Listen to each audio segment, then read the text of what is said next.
Hola, muy buenas tardes, amigos y socios de CD. Estamos muy contentos del día de hoy tenerles una presentación con el tema de introducción a la radioembolización, con la participación de Sirtex. Eh, soy el doctor Tomás Reyes, voy a moderar esta sesión, ya que el doctor Rubén López tuvo una emergencia en el hospital y pues la está atendiendo. Entonces, tengo el gran privilegio de presentarles a ustedes al doctor Oscar Peralta, que es radiólogo intervencionista, trabaja en el Hospital Italiano en la ciudad de Buenos Aires, en Argentina.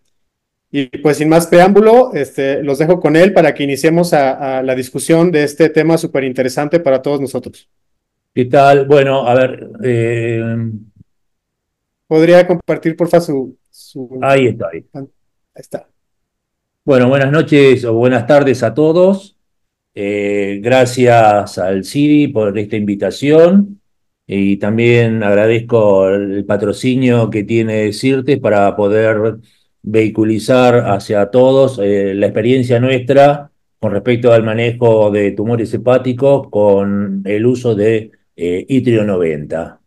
Bueno, sin más, vamos a adentrarnos en una pequeña introducción. Sabemos que los tumores hepáticos debemos abordarlos siempre desde un enfoque multidisciplinario, personalizado y que siempre esté expuesto a diversas opciones terapéuticas. La radioembolización es una de ellas. Existen muchas terapéuticas en las cuales la cirugía ha sido considerada desde siempre la posibilidad terapéutica curativa de estos pacientes, pero en el devenir del tiempo y la evolución han surgido otras técnicas que también pueden generar, en algunos casos, según el objetivo curativo o paliativo, otras técnicas como técnicas percutáneas de ablación por radiofrecuencia o por microondas, solas o combinadas con quimioterapia, y particularmente el advenimiento de las terapias endovasculares que permitieron, a través de distintos tipos de terapias, poder hacer un tratamiento locorregional de los tumores hepáticos. Particularmente el tema que nos toca esta noche es la radioembolización con itrio 90. El objetivo de este tratamiento es poder llegar con una partícula radiactiva, que en este caso es el itrio 90, es un emisor beta, llegar de forma segura hacia el tumor y poder descargar toda su actividad dentro de esta lesión, siendo seguro para el parénquima circundante. La radioembolización la definimos como la administración de partículas cargadas con este radioisótopo, emisor beta, que tiene un rango de penetración tisular muy pequeño, apenas de 11 milímetros, con un promedio de 2,5 milímetros, y que tiene una vida media de aproximadamente 64 horas. Esta partícula tiene propiedades de poder ser administrada en altas dosis a través de un catéter por vía endovascular dentro de los tumores hepáticos, logrando el objetivo de destruir esta lesión sin provocar o provocando el mínimo daño en los tejidos circundantes. ¿Y por qué se utiliza el litio 90? Porque se ha demostrado o ha demostrado con el correr del tiempo y las presentaciones y la literatura que tiene una alta tasa de respuesta local, aumento de la sobrevida libre de enfermedad, buena tolerancia y pocos efectos adversos, cosa que es superior a los tratamientos locorregionales con esferas cargadas con drogas. Hoy en día en el mercado tenemos dos partículas. La primera aprobada fue la partícula de Sirte, pero que existe una otra partícula y que la diferencia es que una es de resina, como la partícula de Sirtex, que tiene un tamaño aproximadamente de 30 micrones, que tiene gran cantidad de esferas en cada vial donde se deposita este itrio y que tiene una actividad, una carga de 3 gigabecquereles cada vial de esta partícula de Sirte. Estas son de resina y la de la otra empresa son esferas de vidrio. Difieren muy poco entre ellas con respecto a su utilidad, con respecto a este tratamiento. Ambas difieren por propiedades físicas de las cuales no vamos a hablar en este momento. ¿Qué es lo que tenemos que tener en cuenta cuando hablamos de radioembolización? Primero, pensar a qué pacientes vamos a tratar, o sea, cuáles son las indicaciones. Segundo, ¿cuál es la intención del tratamiento? ¿Ese tratamiento va a ser un tratamiento curativo? ¿Va a ser un tratamiento paliativo? ¿Tiene un carácter de ser un tratamiento intermedio como un tratamiento puente en vías de un tratamiento posterior?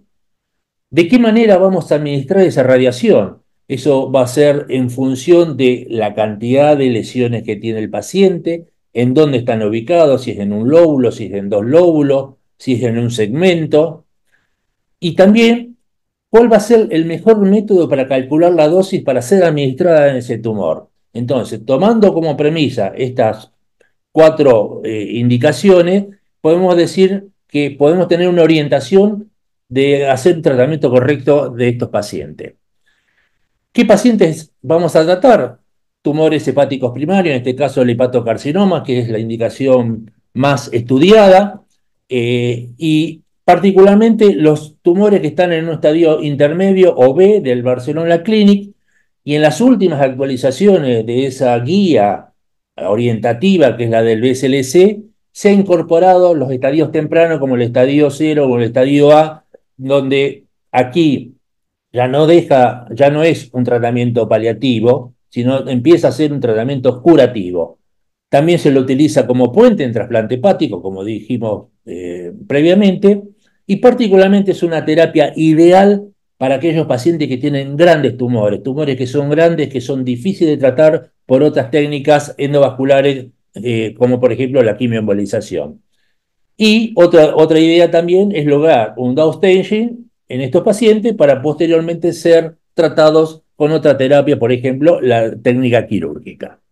Aquí vemos, como mencioné previamente, donde el hepatocarcinoma era tratado previamente con TARE y eran los del estadio B o intermedio. Posteriormente se agregó la radioembolización y en la última actualización se lo incorporó en el tratamiento como intención curativa en aquellos pacientes que eran candidatos en los estadios tempranos. Pero también existen indicaciones, y de hecho CIRTE tiene la aprobación de la FDA para hacer tratamiento de radioembolización en metástasis colorectal. Por eso, en este caso, otra indicación, además de los hepatocarcinomas o tumores primarios del hígado, las metástasis, como por ejemplo, en estos pacientes que se combina con la quimioterapia, siendo no solamente un tratamiento único, sino combinado con la quimioterapia.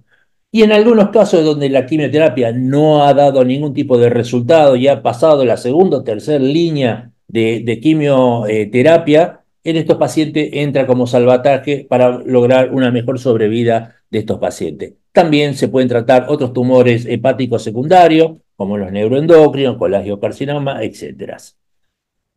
Lo importante es que además de esta selección de pacientes, estos pacientes deben estar en un perfecto o un óptimo estado. Son pacientes que tienen un estatus clínico de 0 a 1, un Karnofsky más de 60, una adecuada función hepática. La carga tumoral, esto es importantísimo, cuando el tumor está por debajo del 70%, tenemos mayor posibilidad de tener mejor respuesta a nivel de necrosis del tumor sin provocar lesiones en el hígado sano. Con una función ósea normal, un hemograma normal, una función, una buena reserva pulmonar y una expectativa de vida mayor a los 3 meses. La intención de tratamiento, y acá, perdón, que esto me parece que no me iba acá, bueno, es una diapositiva que quedó mal, pero no importa. La intención de tratamiento, eh, vamos a dividirla en intención curativa o una intención paliativa. En la intención curativa vamos a tener técnicas de segmentectomía por radiación. Acá el tratamiento es localizado, es confinado a uno o dos segmentos hepáticos y aquí la idea es dar una dosis ablativa, o sea, una dosis alta que tenga un carácter curativo y que sirva como puente a un trasplante hepático o tener una intención curativa solamente.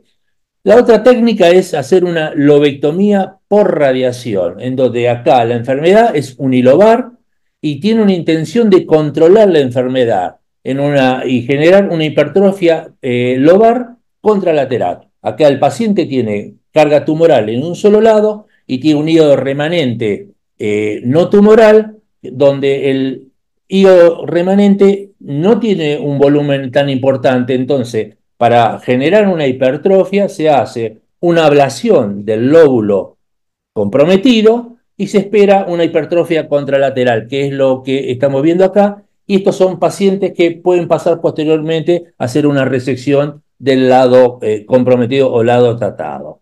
En este caso, vemos que también se puede hacer un tratamiento paliativo, en donde la enfermedad puede ser unilobar o bilobar multifocal, y que tenga en este caso una intención de paliación o retraso de progresión de la enfermedad.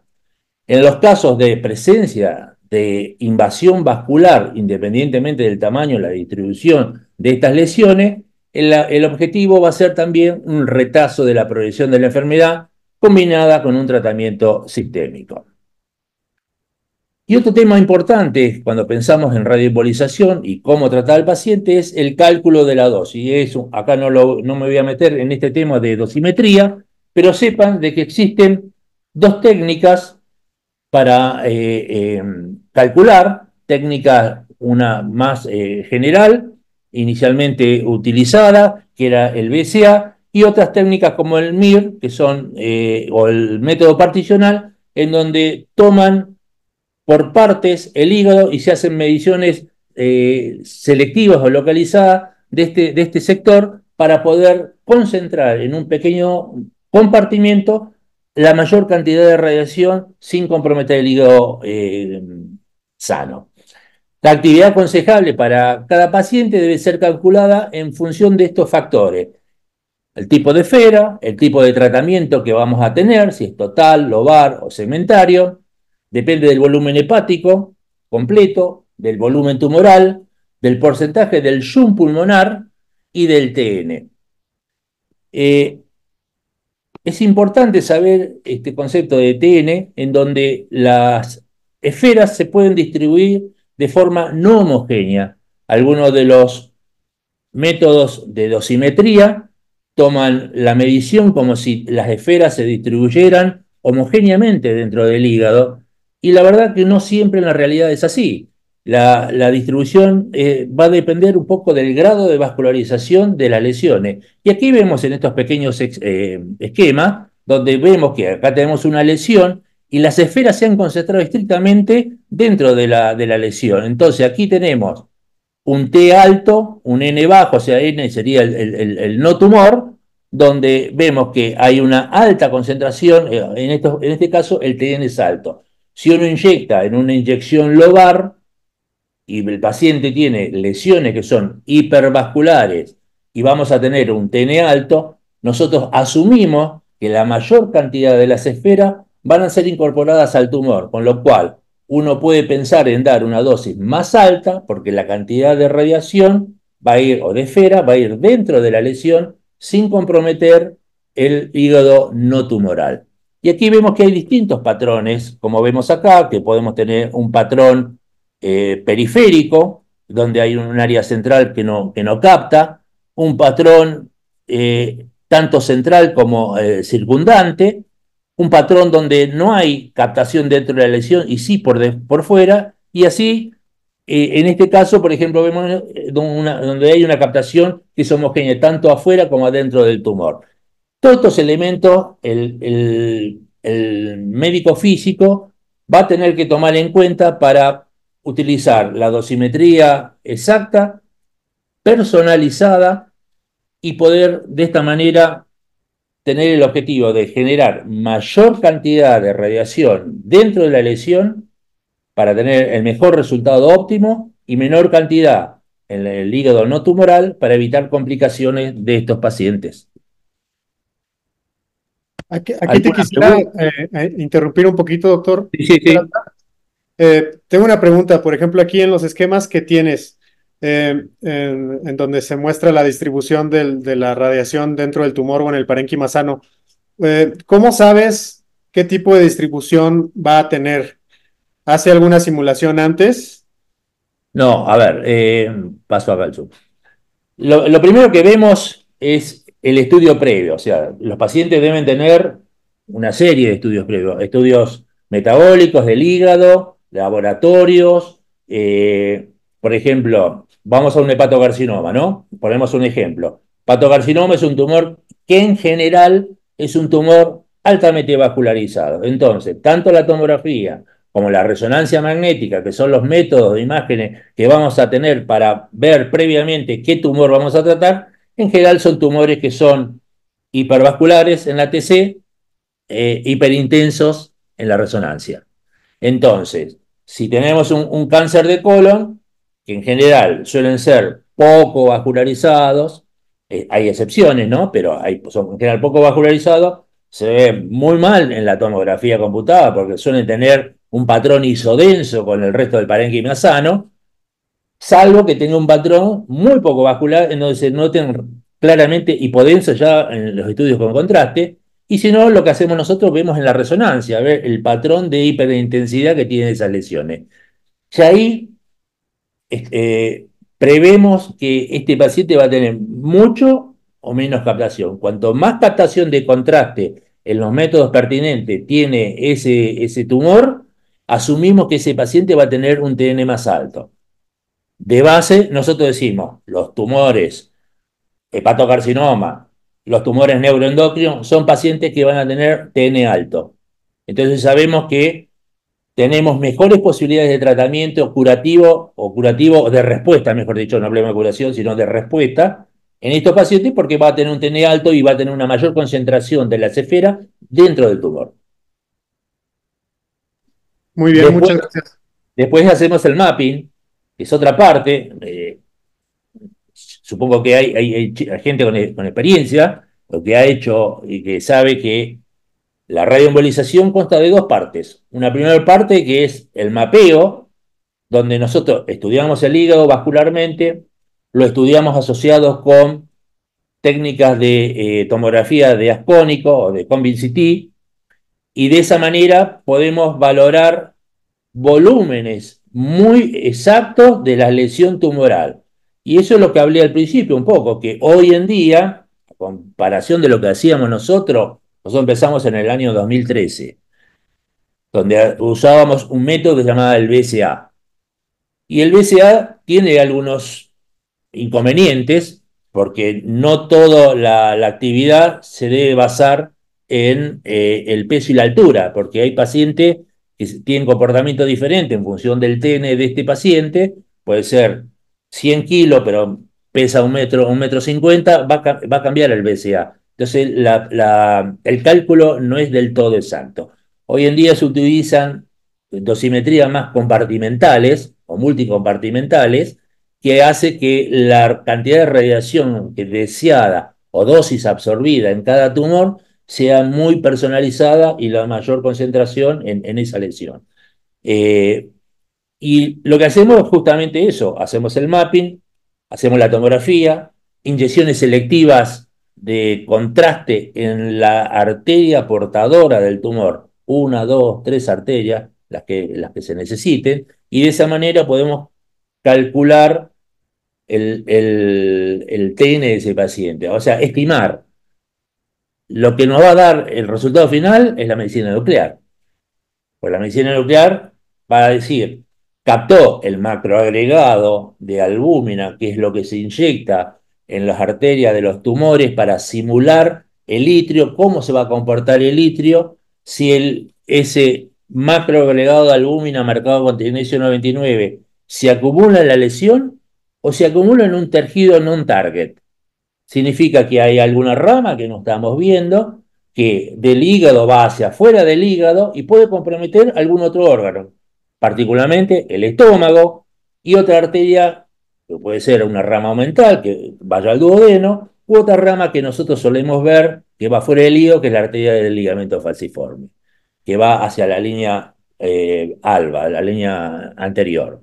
Entonces, sabiendo todo eso, la medicina nuclear nos dice, tiene una alta captación, entonces son un TN alto.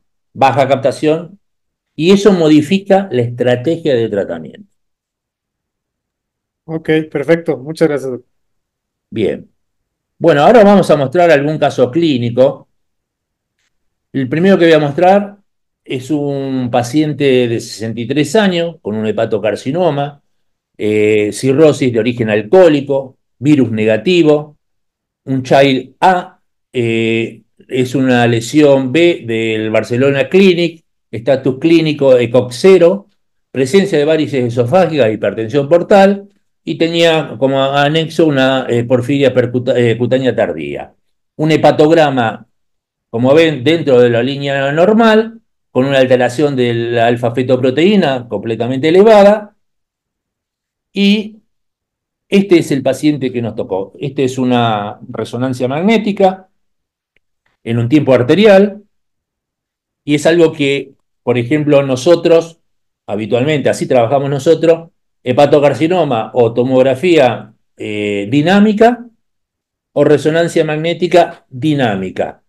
En los hepatocarcinomas valoramos particularmente dos secuencias, que es el tiempo arterial y el washout, el tiempo portal, y a veces cuando tenemos hepatocarcinomas poco típicos o no típicos, utilizamos la difusión como para identificar la lesión. En este caso vemos un hepatocarcinoma, o perdón, un hígado de aspecto cirrótico, lobulado, eso lo podemos ver claramente, y lo que compromete el segmento lateral son múltiples imágenes de aspecto nodular, hipervasculares, vemos una acá de mayor tamaño y vemos otra acá en otro de los segmentos, segmento el 3, donde vemos estas imágenes hipervasculares que corresponden a imágenes de un hepatocarcinoma difuso que solamente afecta el segmento lateral. Estas son las secuencias que utilizamos nosotros en el mapping para poder identificar la lesión y el territorio a tratar. Hacemos una angiografía donde identificamos el vaso portador, lo comparamos, lo macheamos con la resonancia que tenemos en este paciente y hacemos un Combin CT. Aquí vemos una imagen coronal donde vemos los dos segmentos hepáticos del segmento lateral, el catéter colocado en la arteria del segmento lateral, como vemos acá, en el sitio de inyección, y de esa manera hacemos una inyección manual para evitar reflujo y delimitar perfectamente el área que está comprometida, que nos va a servir a posteriori a hacer una volumetría de ese sector para calcular el volumen de hígado que vamos a tratar en función del volumen del hígado completo. Estas son otras imágenes, vemos que el paciente la porta, obviamente. En la imagen angiográfica de la rama del segmento lateral del 2 y el 3. Y vemos aquí claramente. Y en este paciente se decidió hacer una segmentectomía. Recuerda que al principio hablé que uno de cómo vamos a tratar al paciente es o hacer segmentectomía o lobectomías que son modificadas. En este caso es una segmentectomía, decidimos tratar dos segmentos, el segmento 2 y el segmento 3. En este caso, la idea de calcular la dosis es la mayor cantidad de dosis posible en un segmento que está comprometido casi por completo. Las dosis de segmentectomía se interpreta que este hígado va a recibir en forma homogénea determinada cantidad de radiación, que es la mayor cantidad de radiación que nosotros podemos calcular.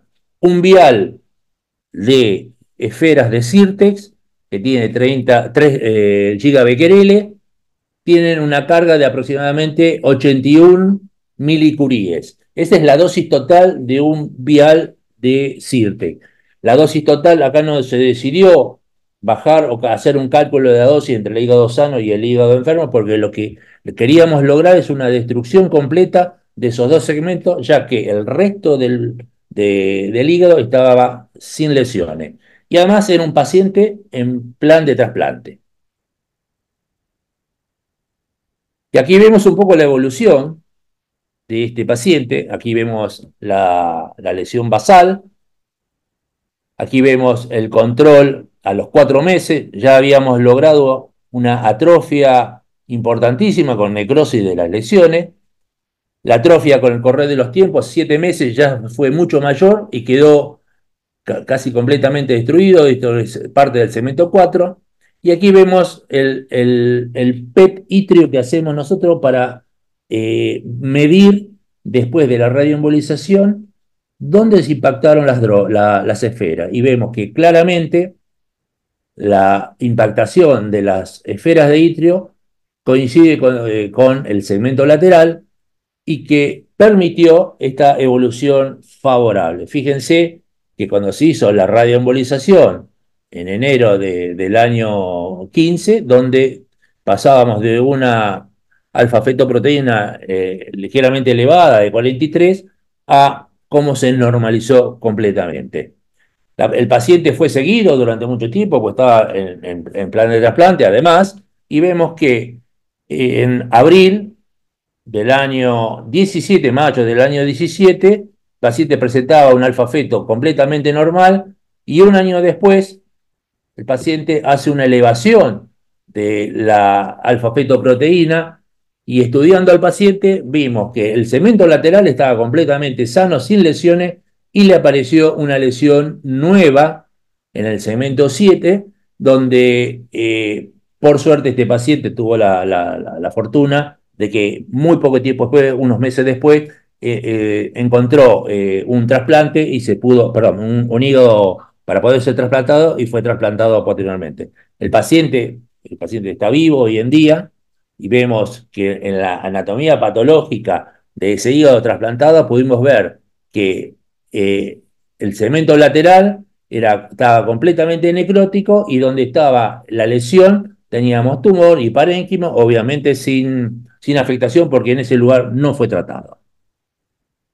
Esta es parte de las imágenes de la necrosis y la fibrosis que se ve en el hígado del segmento lateral. ¿Alguna pregunta? Eh, yo sí quisiera hacerle una pregunta. Por ejemplo, en este caso que nos presentó, eh, probablemente si estuviera en nuestro medio este paciente, con mi experiencia, por ejemplo, de que yo hago mucha quimioembolización hepática, se antojaría, ¿no? Realizar un TASE convencional, ¿no? Por la hipervascularidad de los tumores, que todos tienen una arteria nutricia pues visible por la angiografía. Entonces, ahí, ¿cuál ha sido su trayecto en migrar de una técnica convencional con embolización y tal vez con quimioterapéuticos a algo con radiación como es con Sirtex? Bueno, la primera razón es que primero contábamos con el medio, la primera razón. Entonces, el abanico de posibilidades terapéuticas es mayor. Cuando vos tenés un abanico donde tenés varias técnicas, vas a optar por la que vos creés o la que vos sabés por experiencia que tenés mejores resultados. Cuando las lesiones son extensas, como en este caso, porque eran 2 segmentos, no era una lesión en cada segmento, sino que eran varias, es un hepatocarcinoma difuso, si bien difuso pero localizado, eh, la cantidad de quimioembolizaciones que vos vas a tener que hacer en ese paciente probablemente sean más de 2 o 3. Con lo cual, ese paciente tenés que hacerle un tratamiento y para lograr el resultado óptimo, y van a pasar por lo menos 6 meses hasta que le hagas las quimioembolizaciones, que el paciente se recupere, que salga del síndrome de posembolización. O sea, mínimamente entre 1 y 2 meses entre procedimientos. Si te llegan a hacer 3, este paciente vas a tardar 6 meses en intentar probablemente controlar la enfermedad. La radioembolización tiene la ventaja de hacer control de enfermedad desde el momento que estamos ya tratando, porque una vez que vos tratás al paciente, ya trataste todas las lesiones. Si bien la visualización objetiva de la respuesta tumoral la tenemos a los 3 meses, ahí siempre, no antes de los 3 meses. A los 3 meses tenemos una respuesta objetiva de cómo respondió ese paciente. Entonces, en un corto periodo de tiempo ya tenés control de enfermedad, cosa que en esos pacientes es muy crucial, porque si no tenemos control de enfermedad, ese paciente puede generar nuevas lesiones de hecho la generó 19 meses después, porque le llegó el trasplante 19 meses después. O sea, si no tenemos control de enfermedad, ese paciente tal vez no hubiese llegado al trasplante, porque pasaron mucho tiempo. Aquí en Argentina, mínimamente entre 6 y 9 meses es la expectativa de tiempo de trasplante de un paciente, por lo cual estas terapias puentes son para aquellos pacientes que son candidatos a trasplante y que sabemos que idealmente va a pasar 6, 9 meses, un año, hasta que reciba un nuevo órgano. Si le hacemos quimioembolización en ese tiempo con tanta carga tumoral, probablemente no hubiésemos controlado todo y el paciente hubiese tenido una lesión en otro lado. Eso por un lado. Y por otro lado es, todos sabemos que el síndrome de post-embolización, la morbimortalidad que tiene la radioembolización versus la quimioembolización, es mucho, mucho más leve. Con lo cual, optamos nosotros, teniendo el recurso, de hacer la radioembolización. Nosotros hemos visto, entre los distintos tipos de quimioembolización, que los pacientes con quimioembolización convencional tienen peor síndrome de postembolización que los que se puede hacer con esferas.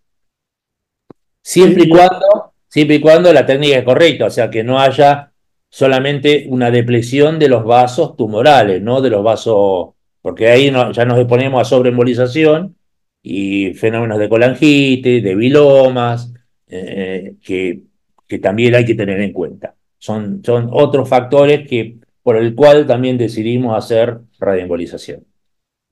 ok, entonces digamos que si pusiéramos en una balanza el efecto citotóxico y el efecto embólico, en la radioembolización está más nivelado. O sea, no es tanta la embolización. ¿O usted qué opina? No, no, embolización, a ver, sabemos, y es lo que dicen cualquiera de las dos marcas que hay en el mercado, que el fenómeno embólico no es tan importante.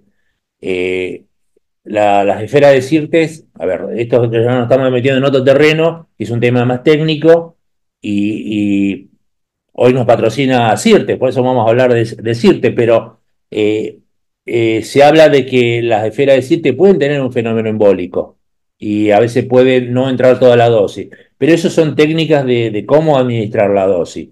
Las dosis deben ser inyectadas en pequeña cantidad y lavadas. O sea, la inyección del litrio con pastel cola de Sirte puede extenderse un poco más en el tiempo, tarda un poquito más en inyectarse, pero hay que hacerlo de a pequeña cantidad. Y esa pequeña cantidad es una pequeña cantidad de esfera y se lava con solución salina. Y de esa manera entra la esfera y no hay fenómeno embólico. Eh, el tamaño de las partículas, que son entre 20 y 50 micrones que pueden tener las partículas, en general no generan fenómeno embólico. Por lo cual, el síndrome de postembolización es mucho menor, pensando en radioembolización, que en las otras esferas, donde el tamaño de la partícula, si es por lo bajo, son 100 micrones. De acuerdo, muchísimas gracias. Todavía no tenemos preguntas del público, entonces si quiere seguir con el siguiente caso. Vamos a mostrar otro caso. Este es otro paciente eh, con un hepatocarcinoma. Como ven, es un paciente de 80 años, lesión única del segmento 5-6, 10 centímetros en un hígado cirrótico. Así todo era un Chailá, Barcelona B, ECOG 0, alfa feta elevada, virus negativo, alcohol positivo, antecedente de hipertensión, diabetes tipo 2, tenía una nefrectomía radical del lado izquierdo por un carcinoma de células renales años atrás. Y como vemos acá, tenemos una tomografía donde se ve una lesión heterogénea con un área central poco vascular, como una cicatriz. Tenía diagnóstico característico de hepatocarcinoma y vemos que parte de esta lesión es hipervascular, que tiene una tinción mayor al parénquima circundante y que en la anatomía, ya por la tomografía computada, veíamos que tenía una doble irrigación ese hígado, tenía dos arterias hepáticas, una retro y otra preportal, lo cual obligaba a estudiar ambas lesiones. Sí, evidentemente, algo pasa cuando uso el Zoom, porque acá me falta una imagen que, bueno, que no sé por qué se puso así, pero vemos que acá la lesión es una... A ver, perdón, a ver si lo puedo... No, se ha cambiado esto, no sé por qué se puso excelente. Eh, Vemos aquí la lesión, acá se veían las dos arterias,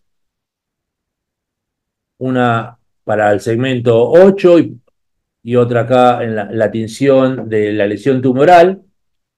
Acá teníamos una arteria frénica, que están todo mezclado acá. Esto no sé por qué me mezcló todas las diapositivas.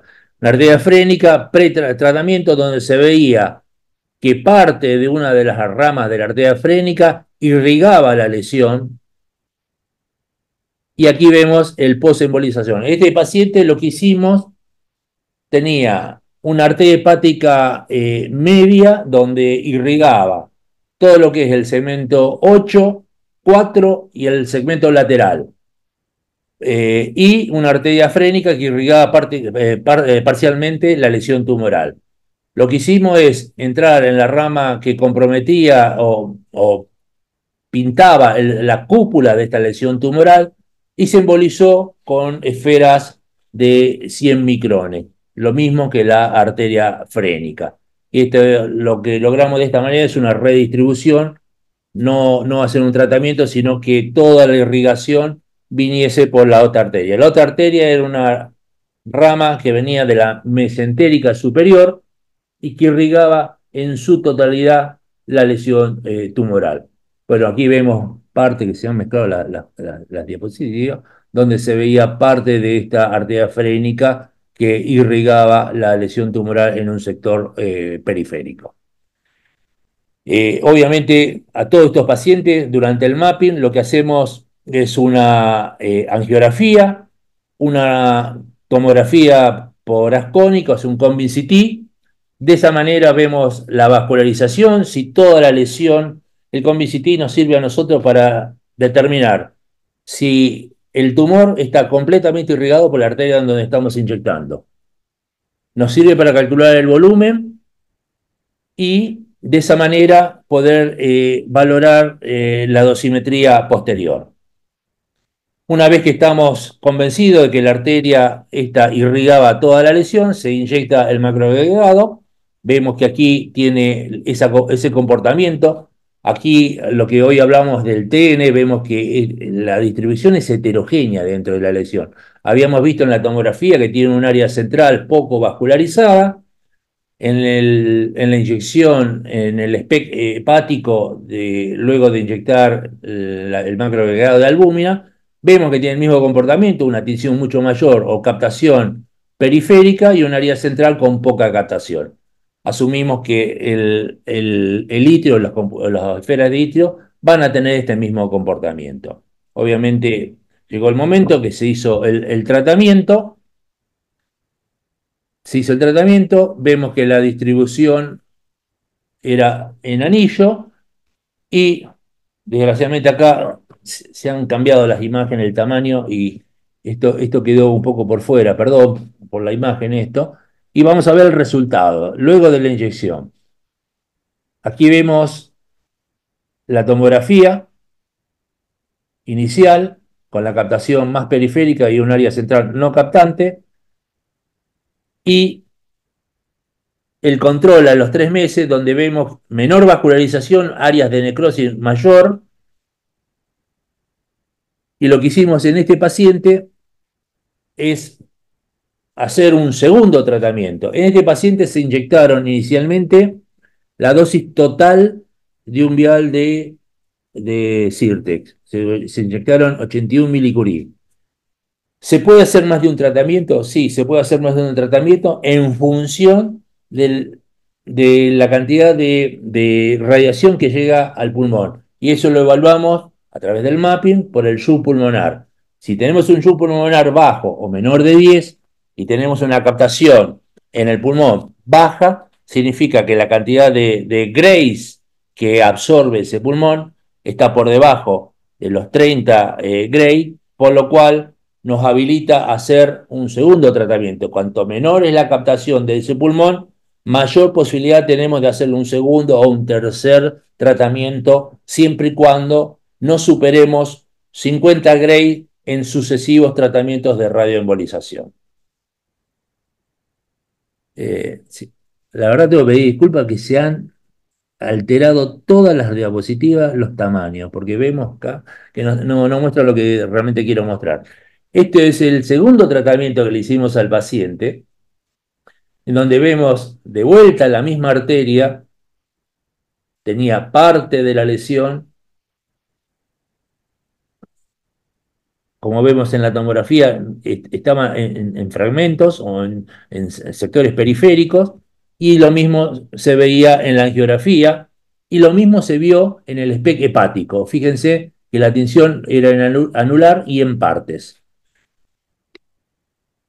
Aquí vemos parte de esa tomografía, donde vemos las áreas que quedaban remanentes de la primera radioembolización, y aquí tenemos, acá se ve bien, perdón, este es el control 3 meses posterior a la primera radioembolización. Fíjense el grado de necrosis que tuvo, si bien quedó algo de lesión, tuvo una gran respuesta. Cuando le hicimos la segunda radioembolización, ya en el control de 45 días que nosotros hacemos para ver que el paciente no tenga ninguna complicación, absceso o colección, ya veíamos que habíamos logrado la respuesta completa de esa lesión tumoral. Este paciente fue seguido durante mucho tiempo, como vemos acá. Acá tenemos el primer tratamiento en enero del año 16, acá estamos en octubre del año 16, después de 2 radioembolizaciones. Aquí estamos ya en febrero del año 17. Fíjense que la respuesta es excelente, no tiene remanentes tumorales activos, y el hígado derecho fue atrofiándose paulatinamente con una hipertrofia del hígado no tratado.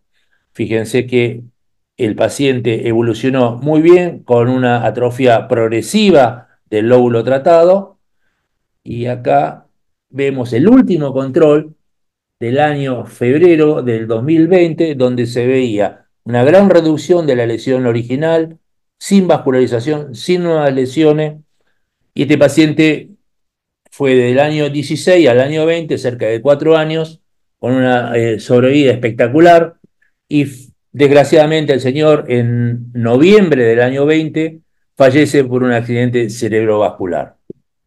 Obviamente durante todo ese tiempo, desde los 175 nanogramos por decilitro que tenía de alfa-fetoproteína, obviamente después de las 2 radioembolizaciones el paciente mantuvo una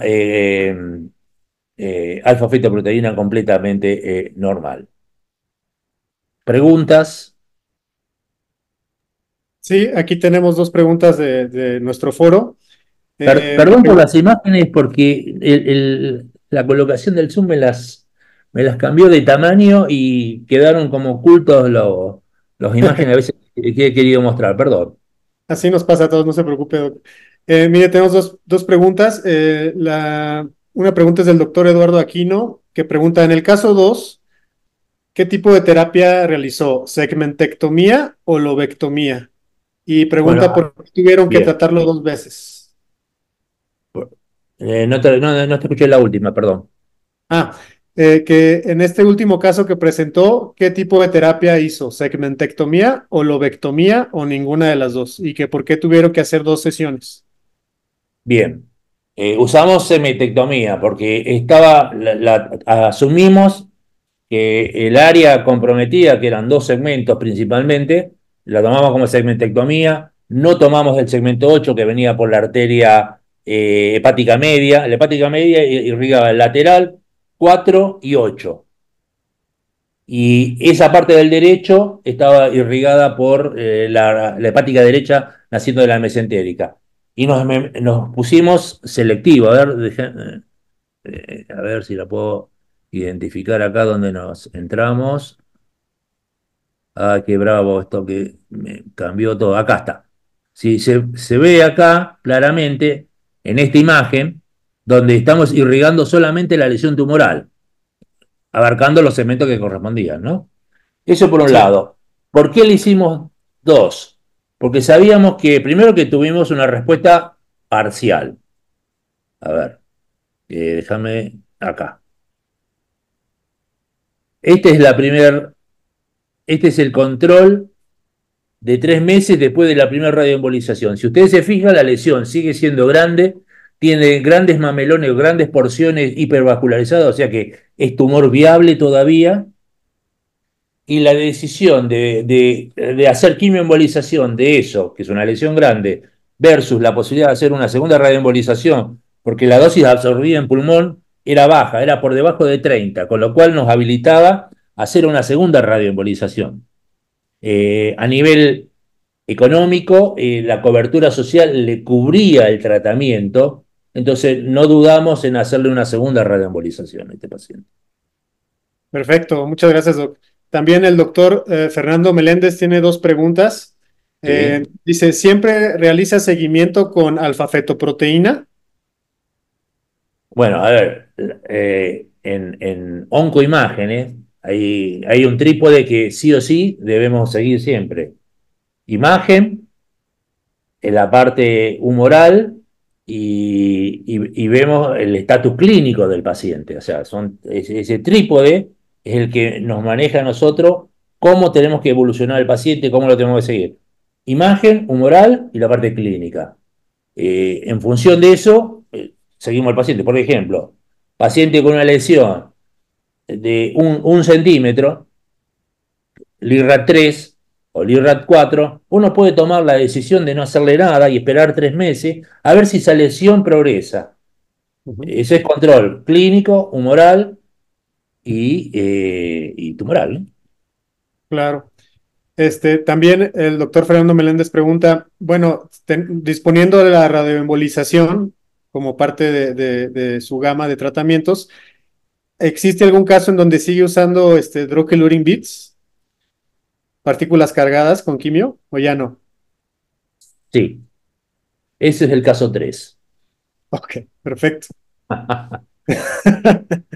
Pues si quiere avanzamos con otra, con ese, y mientras le pregunto, Dígame. el doctor Ricardo Castrillón pregunta, ¿existe algún catéter especial para hacer entrega de las partículas de radioembolización?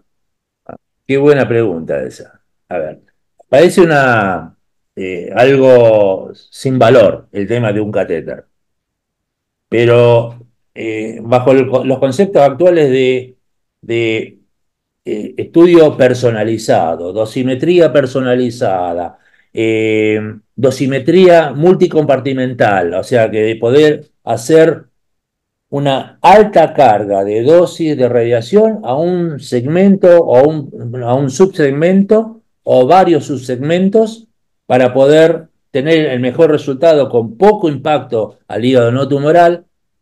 Tenemos que navegar arterias que son muy difíciles y los que están acostumbrados a hacer cateterismo hepático y ven pacientes con cirrosis, con sus arterias de tipo helicina, con arterias de tipo muy finita, arterias que se disecan con mucha facilidad, y poder navegar hasta una lesión. Acá estoy mostrando tal vez una cosa más grosera, que son lesiones grandes, pero a veces nos toca hacer radioembolizaciones de lesiones que son pequeñas o de segmentos pequeños, y hay que navegar hasta lo más lejano en ese paciente, en ese hígado, para poder solamente afectar un sector nada más. Entonces, para eso utilizamos catéteres. Y yo voy a dar catéteres duros, catéteres muy blandos y catéteres intermedios. Estoy hablando de microcatéteres. Los catéteres para el hígado que nosotros usamos y vemos que tiene la mejor performance por torque, por cuidar la arteria hepática y no se diseque, son los catéteres de Terumo, eh, son los Glide, que son los negros, son para nosotros, a nuestro juicio, los mejores catéteres para tratar o trabajar dentro del hígado. Y después dentro del hígado hay microcatéteres. Nosotros usamos microcatéteres de 2.8 French o de 2.9 French de 2.4 French y de 2.0 French. Hay catéteres que son parecidos al ProGrid, que otro también de la línea de Terumo. Es un catéter más rígido que tiene una guía interna 0.16, que permite entrar a vasos que tienen un buen calibre y tal vez no tantos loops.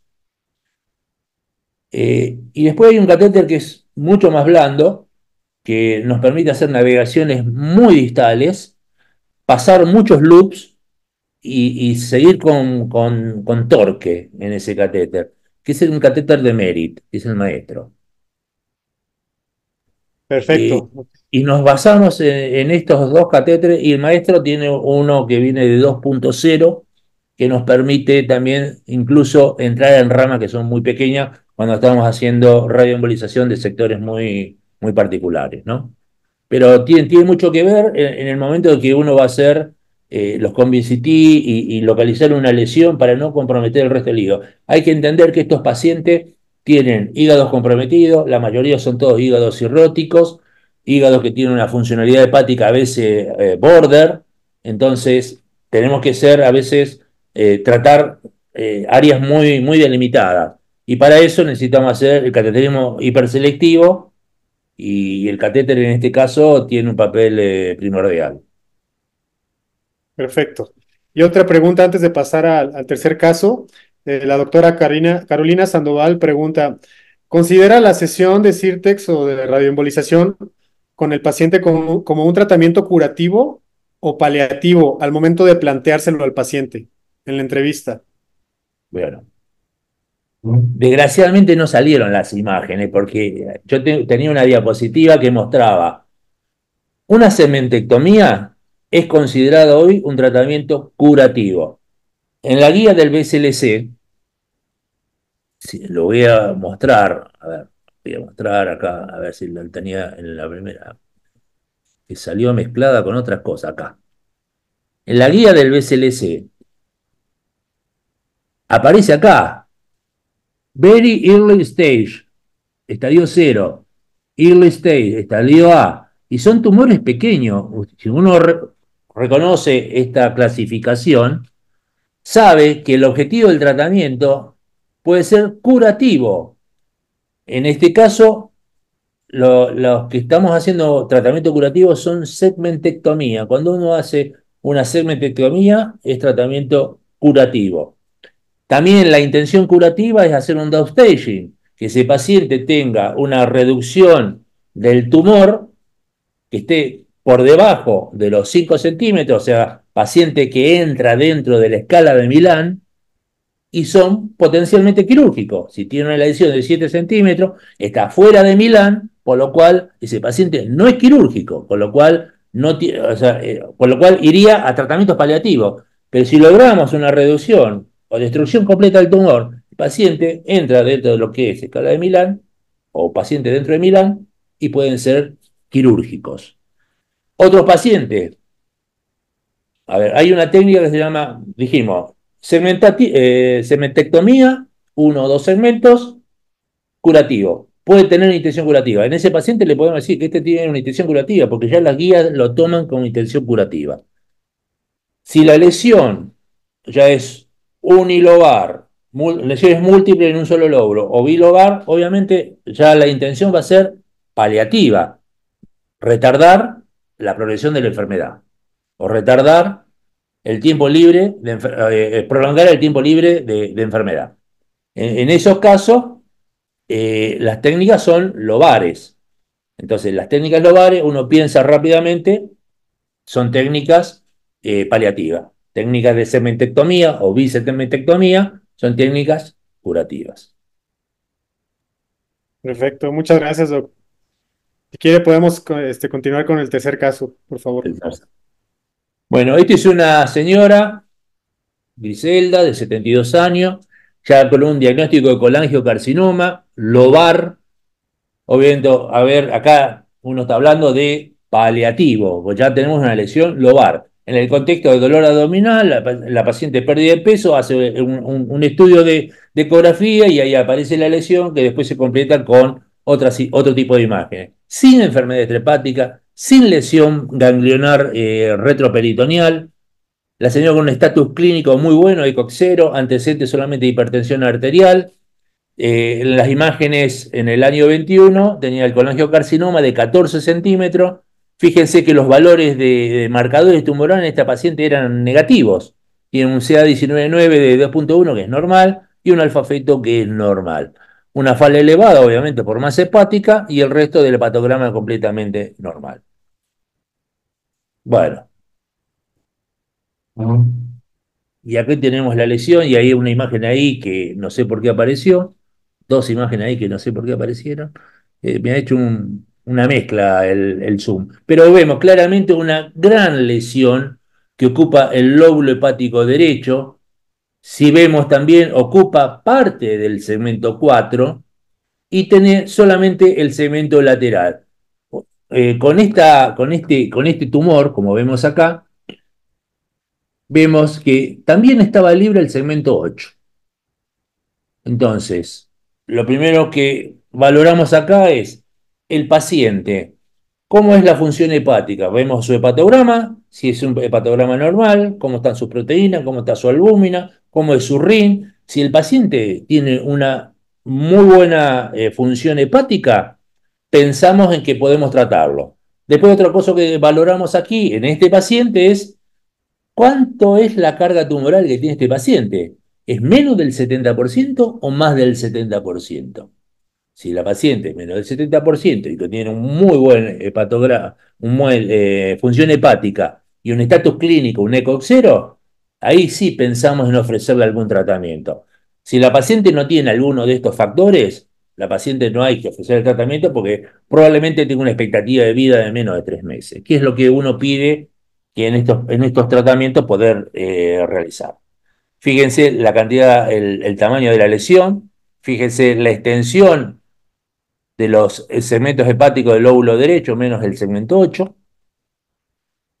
Y cuando hacemos la angiografía, obviamente nos encontramos con una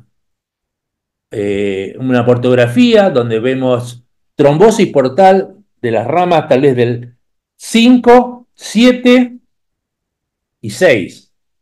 Impresiona estar solamente libre el 8 y las de el lóbulo, el segmento lateral y las del segmento 4 parece que también están afectadas. Entonces, en este paciente, usted sabe, un colangiocarcinoma de este tamaño, la expectativa de vida es menos de 3 meses. Decidimos, en función del score que calculamos en esta paciente, poder ver la posibilidad de que si teníamos una anatomía favorable, de poder hacer una inyección lobar con alta intensidad o segmentaria o bisegmentaria para poder tratarla, la íbamos a tratar.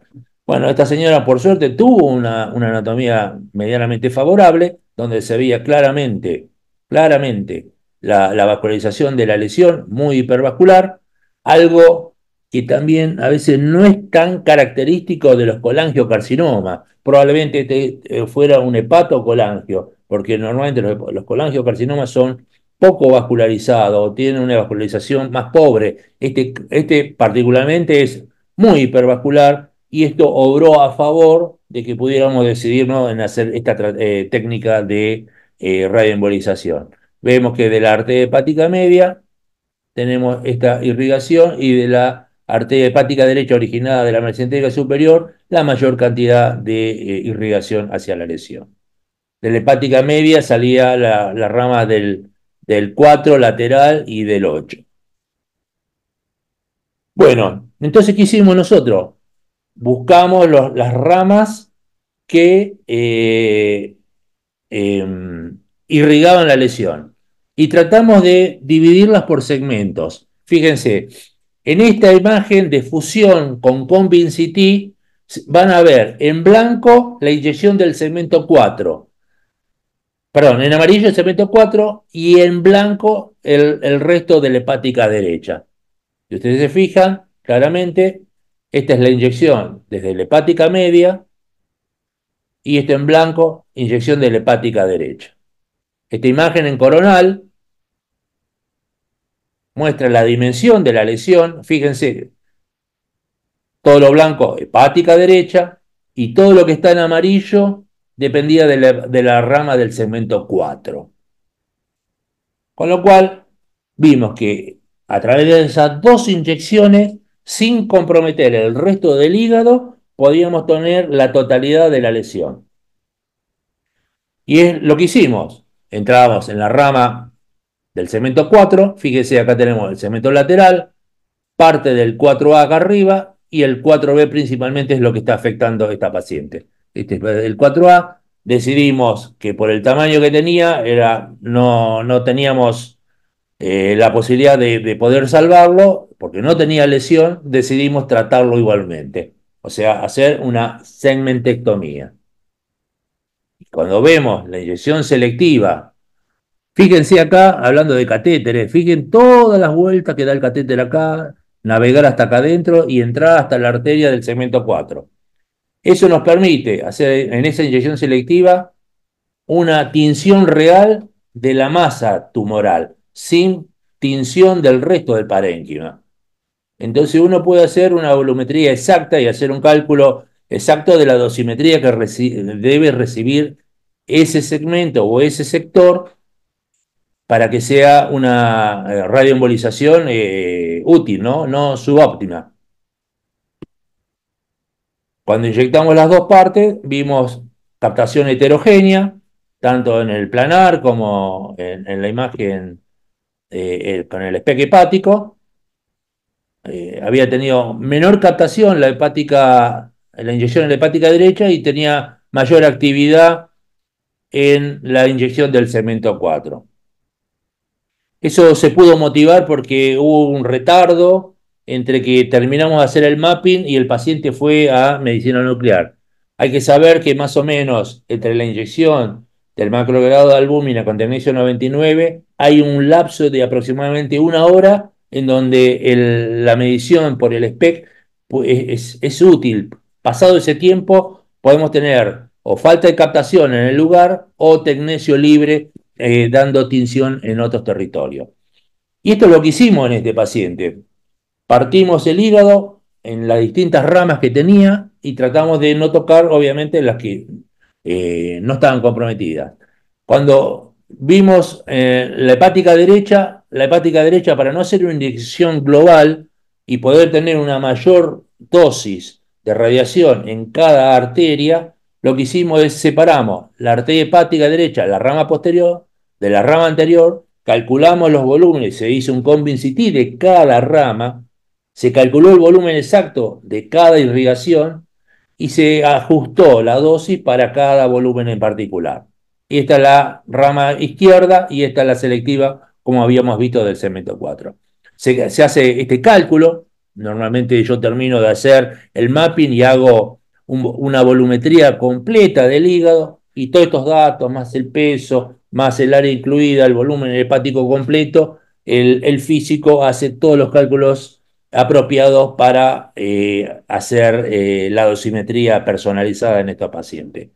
Bueno, se hizo la radioembolización, acá hay mezcla de imágenes, perdón, y vimos la inyección en el segmento 4, la inyección en la rama anterior del lóbulo derecho, rama posterior del lóbulo derecho, y falta acá la rama del 4. Fíjense en el SPEC, había dado una captación similar a la que mostró el PET itrio, que se captó perfectamente en la inyección del segmento 4 y la inyección de la hepática derecha, en sus dos segmentos, dos ramas, anterior y posterior. Y nos quedó un área central de poca captación, obviamente alguna rama no la cubrimos inadvertidamente y nos dio un área de no captación. La evolución de este paciente fue una necrosis parcial, o sea, hubo respuesta, pero no la respuesta que hubiese aceptado. Esto fue hecho el basal en julio y en septiembre se hizo la radioembolización. Y fíjense el grado de necrosis interna que tuvo la lesión, pero subóptima. La cantidad de milicuríes que se le inyectaron a esta paciente fueron 81 milicuríes en total, en las tres inyecciones, pues se hicieron tres inyecciones, rama anterior de la hepática derecha, rama posterior y la del segmento 4. Aquí, como no habíamos tenido esta paciente por temas administrativos con su cobertura social, no nos autorizó de inmediato una segunda radioembolización, por lo cual hicimos una quimioembolización con esfera, con DC bits, de 100 a 300 con 150 miligramos de doxorubicina. Vemos el control posterior a la radioembolización más una quimioembolización y vemos que logramos un poquito más de necrosis, pero no la que realmente hubiésemos necesitado. Luego de una insistencia mayor a su cobertura social, logramos hacer una segunda radioembolización. Y aquí tenemos el mapping. Fíjense, parte de esa hepática derecha teníamos la rama posterior con menos tinción, la rama anterior de la hepática derecha con mayor tinción y la rama del segmento 4 que había cambiado su patrón, donde se veía incluso más vascular que en la previo a la primera radioembolización. Y este es el control, fíjense, esto es parte de la inyección en el mapping, este es el PET itrio y este es el control que tuvimos de la paciente post radioembolización. Este es el control de 3 meses. Fíjense, hubo una gran necrosis, quedaba algunos segmentos, parte de la lesión sin cubrir, pero había tenido una respuesta parcial mayor, como decimos nosotros, que es casi completa, y la paciente, bueno, quedó en plan de hacerse una quimioembolización de este sector, pero como vemos acá, la paciente en un momento se internó por colangitis, recibió antibiótico terapia y la paciente posteriormente fallece por una hemorragia varicial.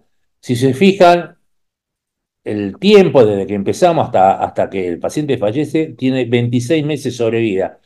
Esto es un éxito categórico del tratamiento de radioembolización y el tratamiento combinado no solamente con radioembolización, sino también con quimioembolización, porque ahí debemos sumar todos las herramientas que tenemos para poder eh, lograr el objetivo, ¿no? De destruir la lesión. Tenemos otros pacientes donde hemos sumado quimioembolización, hemos sumado ablaciones por radiofrecuencia, más la radioembolización. Todo en pos de lograr la mejor respuesta posible en estos pacientes. Perfecto, doctor. Pues qué bello caso también. Yo también creo que todas estas técnicas, lo que quieren dar y lo que sirven es para brindar una mejor calidad de vida y una, sobrevida más amplia a nuestros pacientes. Quisiera cerrar con una pregunta muy importante que hace el doctor Jorge Peralta, que nos pregunta, ¿cuál es la logística? ¿Qué requisitos, qué infraestructura necesita un radiólogo intervencionista para empezar a hacer radioembolización? Bueno, acá tenemos fundamentalmente dos patas. Una pata es la medicina nuclear. Tiene que ser gente experta que conozca el manejo del litrio, tiene que conocer perfectamente todo el manejo de la dosimetría, porque el gol está en cómo personalizamos la dosimetría. Nosotros podemos decir, las primeras experiencias nosotros que tuvimos cuando comenzamos en el año 2013, seguíamos las recomendaciones de Sirtex, que eran, como mucho, hablamos de dosis tumoricida. Dosis tumoricida, teníamos que llegar a los 120 Gray, 120 Gray, dentro del tumor. Y esos umbrales fueron cambiando. Nosotros en algún momento no teníamos al principio uno trata de hacer todo como dice el manual, y todos sabemos que en medicina siempre hay gente que se va del manual, intenta hacer otras cosas y que después terminan siendo tratamiento instaurado y de regla para todo el mundo. Entonces, obviamente con literatura que lo apoye y lo sustente. Y eso fuimos haciendo nosotros, fuimos saliendo de ese lugar de comodidad de lo que no eran el patrón de inyección y de dosis que teníamos y fuimos subiendo. Entonces, eso se logró a través de discusiones con la gente de medicina nuclear. eh, Nosotros en un intento de dar mayor dosis, porque había trabajos ya que se mostraban que dando mayor dosis, llegando a dosis que estaban alrededor de 150 Gray dentro de las lesiones, era mejor y que teníamos que lograr dosis más bajas en los tejidos no tumorales. Bueno, hasta que salieron guías, ¿no? Como las guías de Garín, que habla claramente de lo que se debe dar dentro de las lesiones, cuál es el objetivo de radiación dentro de las lesiones, y ese manejo fino lo tiene la gente de medicina nuclear. La otra pata es la gente que hace intervencionismo vascular. Y yo voy a citar una frase de mi maestro, que siempre me decía, yo hago, entre las cosas que hago acá de intervencionismo oncológico, hago neurointervencionismo. Y me decía, nadie aprende a embolizar un cerebro yendo a ver cómo se emboliza cerebro. O sea, tenés que ir a un lugar que hagan solamente eso y tengan 10 20 pacientes por día. En un lugar como es América Latina, donde los servicios te va a caer una quimioembolización cada 2 o 3 meses, una embolización cerebral cada 6 meses, y vos vas a tener por año experiencia en 1 o 2 casos, no te transformás en un experto. Entonces, lo ideal para hacerlo es dedicar 1 o 2 años de formación en un lugar de punta para poder hacer esto. Si no, pasa lo que es la regla. Malos resultados, cierran los programas, hay servicios que se han cerrado por tener complicaciones graves con radioembolización, y eso es porque era gente que no tenía la suficiente experiencia en todas las disciplinas del oncointervencionismo, en manejo de tecnología, de catéteres, de una serie de elementos que hace. Esto es como una preparación, ¿no? Es una gran cocina donde tenemos montones de ingredientes y que la suma de los ingredientes correctos da la comida correcta. Acá, la suma de todos estos ingredientes que manejamos en el intervencionismo da el tratamiento correcto a los pacientes. Entonces, si no tenemos una perfecta formación, a ver, no tiene nada que ver que sea cardiólogo, que sea cirujano, que sea radiólogo, no estoy hablando de eso, no hablo de eso. Lo hablo de que el que lo haga se dedique solamente a eso, que vaya a un centro de alta capacitación, que tenga pacientes todos los santos días, que pueda haber 3, 4 pacientes todos los santos días, y de esa manera va a aprender y va a manejar todas las variables que se suceden o que se presentan en estos pacientes oncológicos. No todos los pacientes son iguales. Comencé diciendo que esto es un tratamiento personalizado, que el paciente es uno, las condiciones clínicas y oncológicas de ese paciente son únicas, no se repiten tal vez en otro, entonces hay que tener determinados cuidados. Entonces, la infraestructura es el otro elemento, tal vez es la tercer pata. Hay que tener tecnología imagenológica adecuada. Hoy en día, trabajos bastante nuevos ponen que en la dosimetría personalizada ponen el ConviCT como una herramienta fundamental en el intervencionismo. Entonces, sin ConviCT, y es muy difícil hacer una volumetría muy, muy exacta, porque a veces la variabilidad anatómica dice, bueno, el segmento 8 da la arteria de la hepática derecha, y no es tan así, porque a veces, no pocas veces, vemos que ramas del segmento 4 irriga, sale la del 8 del segmento 4. Entonces, uno a veces sume que es determinada volumen el segmento 8 y tal vez es otro, o el segmento 5 o el que sea. Y para eso yo estoy convencido de que el ConviCT ayuda a ajustar esos volúmenes para hacer una dosimetría ajustada para cada caso, ¿no? Entonces, la formación, el material y la estructura. Yo creo que esos son los elementos fundamentales para poder desarrollar un plan de tratamiento especializado, ¿no? En tumores hepáticos. A ver, el que hace radioembolización tiene que saber hacer una embolización portal y una deprivación de las venas suprahepáticas también, porque está dentro del esquema de tratamiento de los tumores hepáticos. Lo mismo que la quimioembolización, lo mismo que la quimioembolización convencional, con esfera, balontase. Hay distintas herramientas que deben ser conocidas por el que hace este tipo de procedimientos. Si no dicen, la gente que responde fácil dice, no, la técnica no sirve, porque tuvo problemas, porque no respondió, porque fue subóptimo la radiación. Yo creo que una buena suma de todos estos elementos, el médico nuclear, el médico radiólogo, el intervencionista vascular bien formado, la aparatología correspondiente, yo creo que son elementos del éxito, ¿no? Estoy muy de acuerdo con usted. La verdad es que todos tenemos un gran camino por recorrer y es parte pues de nuestra especialidad, ¿no? Hacer esta educación continua y por eso le agradezco muchísimo que nos haya compartido su experiencia y todo su conocimiento en esta breve clase. Eh, Sin embargo, pues bueno, nos quedamos cortos de tiempo. Esperemos Sí. que pronto podamos hacer una nueva sesión, con más casos, también con más invitados y pues para poder ampliar más nuestro conocimiento de este tema. Muchísimas gracias, doctor Oscar Peralta. Muchas gracias a todos los participantes, a todos la gente que atendió el llamado de Academia CIDI. Y pues no me queda nada más que felicitarlo y pues despedirnos para hasta la próxima. Bueno, gracias a ti, a todos, al CIDI, a la gente de CIRTES y a toda la gente que estuvo toda esta hora conmigo. Muy Bueno, bien. gracias. Hasta Muchísimas luego. gracias. Adiós. Adiós.